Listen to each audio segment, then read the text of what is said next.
ballot boxes in the heart of the continent to the digital arenas of Twitch, Africa is moving tonight. But movement isn't always progress. Sometimes it's a struggle for breath, for stability, and for a fair share of the future. This is the African News Update on Top Accolade News. The headlines. Troops deployed to secure CAR elections. Tunisian protests, environmental hazards on Arab Spring anniversary. Gabon to launch monthly housing tax to ease rising debt pressures.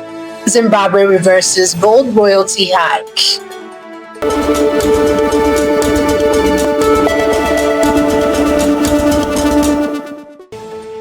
We start in the Central African Republic where security is at the forefront of the nation's long-delayed elections. Reinforcement from the Central African Armed Forces have been deployed to the Vakaga region under the Integrated Election Security Plan to help secure the Central African Republic's presidential, parliamentary, and long-delayed municipal elections scheduled for 28 December, with additional deployment expected in other prefectures. The troops are tasked with reinforcing local forces, protecting candidates and election stakeholders, and securing polling operations.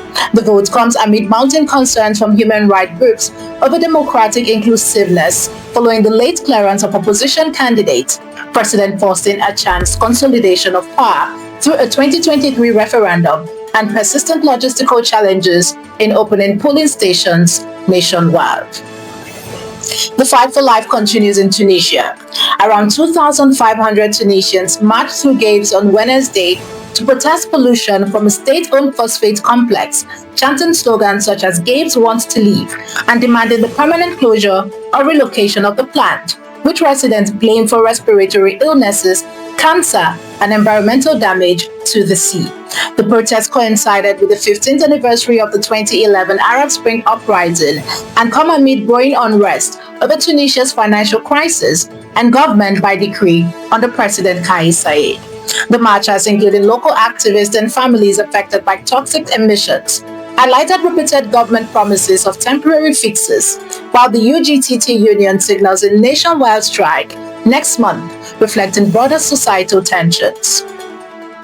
Turning from social unrest to financial strain, Gabon plans to introduce a monthly housing tax in January to help finance public services as the oil-producing country grapples with rising debt and tight liquidity, according to the presidential advisor, who said the levy will be paid by homeowners or tenants and range from 1,000 to 30,000 CFA francs depending on location, with exemptions for vulnerable households, schools, and places of worship. The Treasury intends to use the funds to improve public lighting, road maintenance, and urban cleanliness as the country becomes increasingly reliant on regional capital markets and struggles to deliver basic services, particularly in rural areas where access to water and electricity remains limited.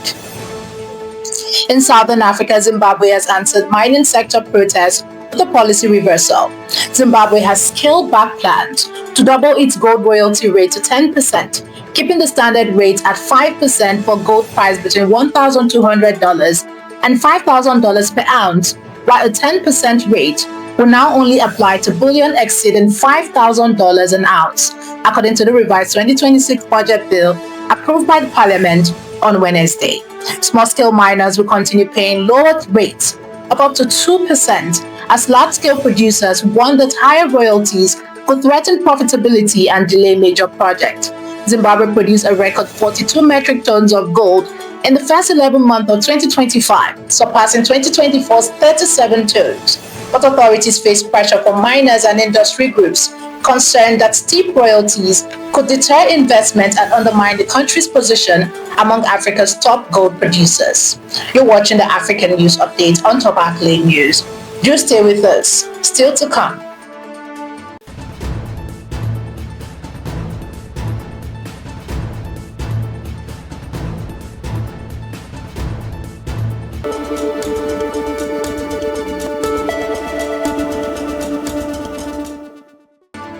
Thanks for staying with us.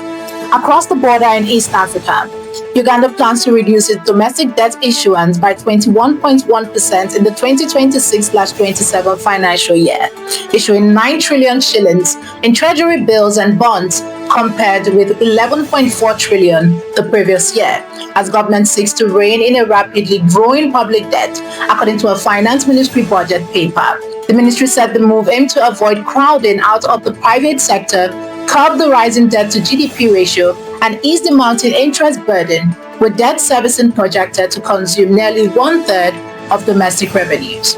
Uganda's total public debt rose 26.2% year-on-year to $32.3 billion by June, even as authorities project economic growth to accelerate to 10.4% in 2026-27 from 6.6%, driven by the start of commercial oil production in 2026. South Africa finds itself in a diplomatic tangle. South Africa has deported 7 Kenyan nationals found working without valid permits at a US-run facility processing asylum claims for white South Africans after intelligence revealed that they entered the country on tourist visas in clear violation of entry conditions. The US criticized South Africa for allegedly interfering with its refugee operations, while Pretoria rejected claims of obstruction, noting no US officials were involved and the facility was not a diplomatic site. The deported individuals have been banned from re-entering South Africa for 5 years. The episode highlighted the delicate balance between national immigration enforcement and international humanitarian operation. Now in entertainment.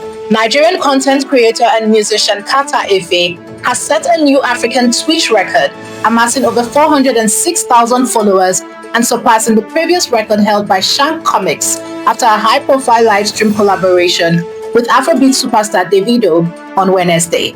The session, which drew around 83,000 viewers and made Efe the first African streamer to surpass 20,000 subscribers, featured surprise appearances by figures including Davido's wife, Cubana Chief Priest, and Super Eagles striker Victor Osimhen, while a spontaneous challenge from creator Enzo added a viral twist. Efe's followers count skyrocketed from 322,000 to 406,000 in just 4 days, highlighting the power of crossover entertainment in Africa's digital space. Finally, in sports, Morocco's brand Stade Agadir has completed major renovation ahead of hosting key matches at the 2025 Africa Cup of Nations, scheduled from December 21st to January 18th, with title contenders Egypt, Cameroon, and South Africa set to play on the upgraded pitch. Officials overseeing the works confirmed the stadium underwent a comprehensive overhaul in line with CAF and FIFA standards, including improvement to the exterior, training grounds, technical and sanitary facilities, accreditation systems, changing rooms, and media areas, while surrounding spaces were modernized to enhance fan experience and visual appeal.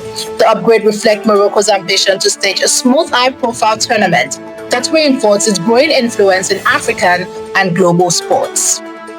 From election to environmental protests, rising debt, digital breakthroughs, and sporting ambition, tonight's stories remind us that Africa is a continent of resilience, innovation, and determination, always moving, always shaping its own future. I'm Ojoromi Okocha, and this is the African News Update on Top Accolade News, keeping you connected to the pulse of the continent.